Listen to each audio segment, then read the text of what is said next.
how does tube feeding actually work?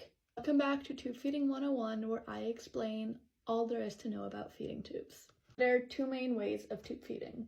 One of them is called gravity or bolus feeding, and the other one is pump feeding. Bolus feeding is usually done with a syringe. Formula is just pulled up into a syringe and fed into the tube.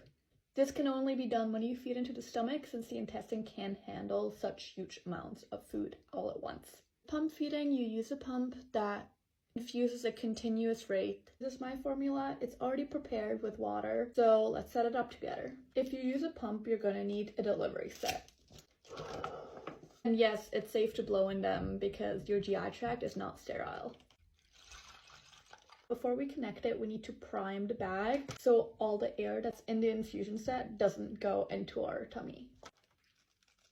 This is my flying squirrel, which I use for when I'm out and about during the day, but at night I prefer to have it on my IV pole. First, we need to put the infusion set into the pump. And then you can choose the volume, so how much you want to infuse, and also at what rate you want to infuse it at. The feed is all ready, but now we gotta actually prepare our tube. So before you start a feed, you always need to flush the tube. Ideally with 60 milliliters, but because I'm in intestinal failure, I don't tolerate that much.